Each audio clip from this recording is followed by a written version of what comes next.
सुभाषित का एक बहुत सुंदर उदाहरण है। वृक्ष दूसरों को छाया देते हैं, स्वयं धूप में खड़े रहते हैं।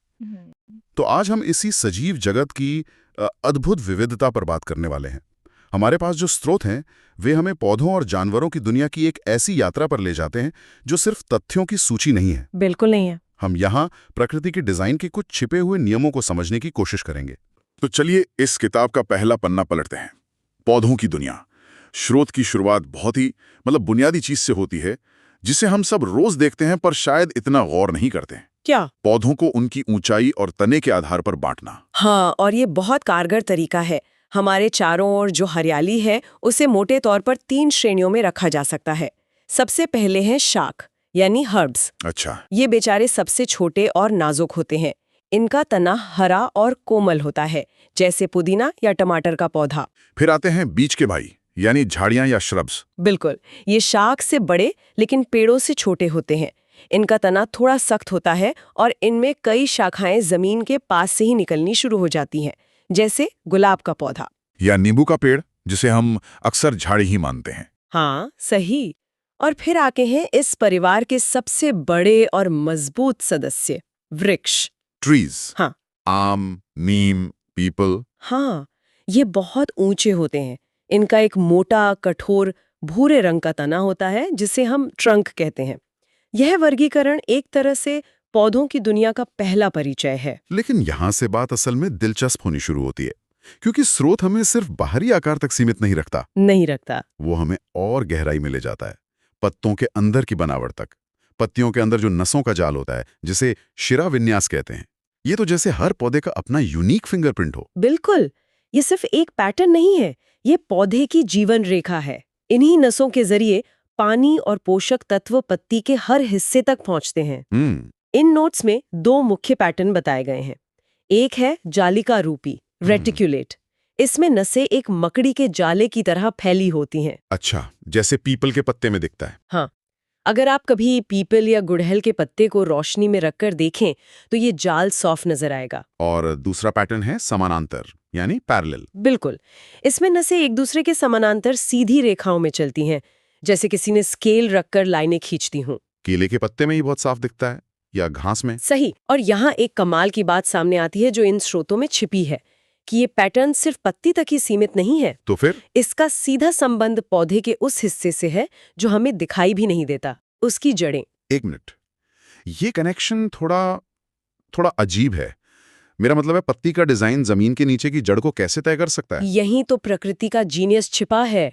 ये कोई संयोग नहीं है, ये एफिशिएंसी का एक बेहतरीन उदाहरण है। कैसे? स्रोत 2 तरह की जड़ों का जिक्र करता है। एक है मूसला जड़ या टैपरूट, जिसमें एक मोटी मुख्य जड़ होती है ना? हाँ, जो नीचे जाती है, उससे छोटी जड़ें निकलती हैं, जैसे गाजर में। और दूसरी है झकड़ा जड़, फाइब्रस रूट, जिसमें बहुत सारी पतली पतली जड़ें होती हैं, एक गुच्छे की तरह, जैसे गेहूं या घास में। बिल्कुल। अच्छा, तो पत्ती की नसों और इन जड़ों में क्या कनेक्शन है? कनेक्शन ये है कि ये एक पैकेज डील है। Package deal? हाँ, जिन पौधों की पत्तियों में जालिका रूपी यानी जाल वाला पैटर्न होता है, उनमें ज्यादातर मूसला जड़ें पाई जाती हैं। और समांतर पैटर्न वालों में? उनमें होती हैं झकड़ा जड़ें। सोचिए, घास जैसी चीज जिसकी पत्तियां लंबी और सीधी होती हैं, उसे जमीन पर टिके रहने के लिए एक चौड़े नेटवर्क की जरूरत होती है। वो देती है झकड़ा जड़ें। वाह, मतलब ये एक पूरा सिस्टम है जहां हर हिस्सा दूसरे के लिए बना है। बिल्कुल। सिर्फ पत्ती देखकर मैं अंदाजा लगा सकता हूं कि उसकी जड़ कैसी होगी। ये तो पौधों की जासूसी करने जैसा है ना? ये हमें एक और बड़े वर्गीकरण की ओर ले जाता है ना? एक बीजपत्री और द्विबीजपत्री। बिल्कुल, ये सारी जानकारी आखिरकार इन्हीं 2 बड़ी श्रेणियों में आके फिट हो जाती है। स्रोत इसे एक तालिका में बहुत अच्छे से समझाता है।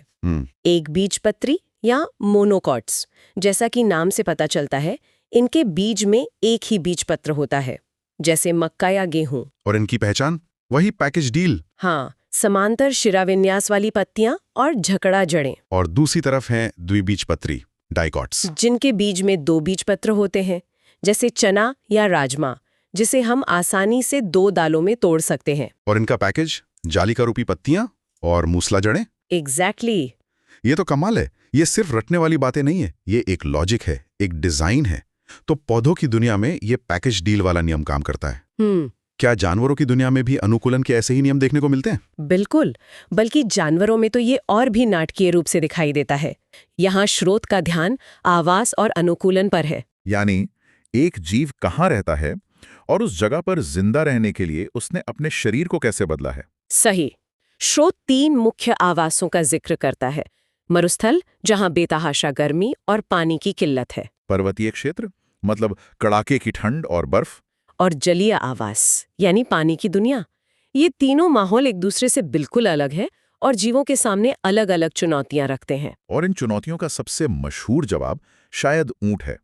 स्रोत उसे मरुस्थल का जहाज कहता है, जो हम सबने सुना है, लेकिन उसके डिजाइन के पीछे की इंजीनियरिंग क्या है? ऊंट अनुकूलन की एक जीती जागती मास्टर क्लास है। स्रोत में जो डिटेल्स हैं वो बहुत दिलचस्प है, जैसे उसके लंबे पैर। हाँ, वो सिर्फ उसे ऊंचा नहीं बनाते हैं ना। नहीं, वो उसे गर्म रेत की सतह से ऊपर उठाकर गर्मी से बचाते हैं। और उसके चौड़े गद्देदार खुर, ताकि वो रेत में धंसे नहीं। बिल्कुल, वो उसे रेत में धंसने से रोकते हैं, जैसे स्नो शूज बर्फ पर काम करते हैं। और पानी वाला हिस्सा तो सबसे हैरान करने वाला है। हाँ, पानी का संरक्षण ही उसका सुपर पावर है। स्रोत बताता है कि वो बहुत कम पेशाब करता है, उसका गोबर बिल्कुल सूखा होता है और उसे पसीना लगभग नहीं आता। ये सब उसे बिना पानी पिए हफ्तों तक जिंदा रहने की क्षमता देता है। हाँ, और उसका खूबड़ भी, जिसमें लोग सोचते हैं पानी होता है, वो असल में फैट जमा करता है, जो जरूरत पड़ने पर उसे ऊर्जा और पानी दोनों देता है।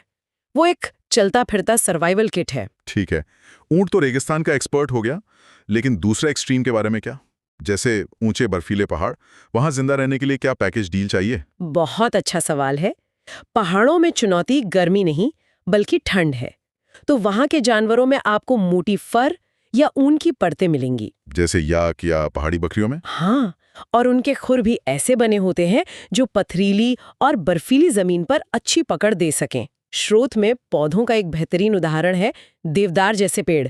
उनका आकार शंखवाकार यानी कोन जैसा क्यों होता है? ताकि बर्फ उन पर टिक ना सके और फिसल कर नीचे गिर जाए। बिल्कुल, अगर उनकी शाखाएं आम पेड़ों की तरह फैली होती तो वो बर्फ के वजन से टूट जाती। या फिर से वही बात साबित करता है, रूप और कार्य का गहरा संबंध। चाहे ऊंट का पैर हो या देवदार का आकार, हर डिजाइन का एक ही मकसद है, सर्वाइवल। सही। ये सच में हैरान करने वाला है। हर जीव, हर पौधा अपने आप में एक परफेक्ट डिजाइन का नमूना है। लेकिन तब क्या होता है जब हम इंसान इस पहेली के टुकड़े खोना शुरू कर देते हैं? यहीं पर यह चर्चा एक जरूरी मोड़ लेती है, संरक्षण की ओर। और इसके लिए स्रोत हमारा परिचय एक असाधारण भारतीय वैज्ञानिक से कराता है। जानकी अम्मल, 1897 से 1984। आज शायद बहुत से लोगों ने उनका नाम नहीं सुना हो, लेकिन वो भारत की महान वनस्पति शास्त्रियों में से एक थीं। उन्हें सिर्फ एक वैज्ञानिक कहना भी शायद अधूरा होगा। बिल्कुल, वो इस प्राकृतिक विरासत की एक संरक्षक थीं। स्रोत उनके काम के कुछ अहम पहलुओं पर रोशनी डालता है, जैसे कि साइलेंट वैली बचाओ आंदोलन में उनकी भूमिका। ये भारत के सबसे शुरुआती और जरूरी पर्यावरण आंदोलनों में से एक था। हाँ, और उनकी भूमिका बहुत महत्वपूर्ण थी। 1970 के दशक में जब केरल की साइलेंट वैली में एक हाइड्रो इलेक्ट्रिक प्रोजेक्ट बनाने का प्रस्ताव आया, तो बहुत से लोगों ने इसका विरोध किया। जानकी अम्मल ने वैज्ञानिक सबूत दिए कि वो घाटे सिर्फ एक जंगल नहीं, बल्कि पौधों की दुर्लभ प्रजातियों का एक अनमोल खजाना है, एक जीती जागती जेनेटिक लाइब्रेरी है। मतलब उनके काम ने उस आंदोलन को एक वैज्ञानिक आधार दिया। हाँ, बिल्कुल। तो उनका काम सिर्फ लैब या किताबों तक सीमित नहीं था, उसका सीधा असर जमीन पर हो रहा था। और उन्होंने भारतीय वनस्पति सर्वेक्षण को भी पुनर्गठित करने में मदद की। निश्चित रूप से उन्होंने भारत के पौधों का दस्तावेजीकरण किया। उनका जीवन इस बात का सबूत है कि विज्ञान और संरक्षण एक दूसरे से कितने गहरे जुड़े हुए हैं। ऐसा लगता है कि उनके जैसे लोगों के काम ने ही आगे की कार्रवाइयों के लिए एक रास्ता तैयार किया। स्रोत में एक टाइमलाइन भी है जो भारत में संरक्षण के कुछ बड़े पड़ावों को दिखाती है। हाँ, और वो टाइमलाइन एक कहानी कहती है। ये दिखाती है कि कैसे हमारी सोच धीरे धीरे बदली। शुरुआत होती है 1973 से, जब बाघ परियोजना लॉन्च हुई। हाँ, प्रोजेक्ट टाइगर। ये सिर्फ एक सुंदर जानवर को बचाने का प्रोजेक्ट नहीं था। बाघ एक अम्ब्रेला स्पीसीज है। मतलब अगर आप बाघ को बचाते हैं तो आपको उसके पूरे जंगल, उसमें रहने वाले हिरन और उस जंगल को बनाने वाले पेड़ पौधों, यानी पूरे इकोसिस्टम को बचाना पड़ता है। समझ गया। और फिर 1980 के दशक में साइलेंट वैली को एक संरक्षित क्षेत्र घोषित कर दिया गया। ये जानकी अम्मल जैसे लोगों की बहुत बड़ी जीत थी, नागरिक सक्रियता और विज्ञान की एक साझा जीत। और ये सिलसिला रुका नहीं। हाल ही में 2022 में चीता पुनर्वास परियोजना शुरू हुई। भारत से विलुप्त हो चुके चीतों को दशकों बाद फिर से यहाँ बसाने की एक बहुत महत्वाकांक्षी कोशिश। ये दिखाता है कि अब हम सिर्फ जो बचा है उसे बचाने की नहीं, बल्कि जो खो गया है उसे वापस लाने की भी सोच रहे हैं। हाँ, इस लिस्ट में एक और दिलचस्प चीज है, पवित्र उपवन या सेक्रेड ग्रोव्स का संरक्षण। ये तो किसी सरकारी प्रोजेक्ट जैसा नहीं लगता। और यही इसकी खूबसूरती है। ये ऐसे जंगल हैं जिन्हें स्थानीय समुदायों ने सदियों से पवित्र मानकर पूजा है और बचाया है। जहां शिकार करना या पेड़ काटना मना होता है। बिल्कुल, यह संरक्षण का एक पारंपरिक समुदाय आधारित मॉडल है जिसे अब आधुनिक विज्ञान भी बहुत महत्वपूर्ण मान रहा है। ये दिखाता है कि संरक्षण सिर्फ सरकारों का काम नहीं है, ये हमारी संस्कृति का हिस्सा रहा है। एक पत्ती की नसों के पैटर्न से शुरू करके पूरे जंगल को बचाने की कोशिशों तक हमने आज एक लंबा सफर तय किया। इन सभी स्रोतों का जो मूल संदेश है वो बहुत साफ है। हमें अपने ग्रह की इस अनमोल जैव विविधता की रक्षा करनी ही होगी। और ये हमें एक बहुत ही व्यक्तिगत सवाल पर लाके छोड़ता है। स्रोत में एक सुझाव है जो सुनने में बहुत सरल है लेकिन बहुत गहरा है। क्या? अपने आसपास किसी एक पौधे या जानवर को ध्यान से देखें, उसकी आदतों को, उसके डिजाइन को समझने की कोशिश करें। ये कोई होमवर्क नहीं है। ये एक तरह से इस विशाल विविधता से व्यक्तिगत रूप से जुड़ने का एक न्योता है। बिल्कुल, क्योंकि समझना संरक्षण की दिशा में पहला कदम हो सकता है, लेकिन किसी चीज की सराहना करना, उससे प्यार करना ही वो भावना है जो हमें उसे बचाने के लिए प्रेरित करती है। बिल्कुल सही। जब हम किसी चीज को करीब से जानते हैं तभी हम उसकी असली कीमत समझते हैं।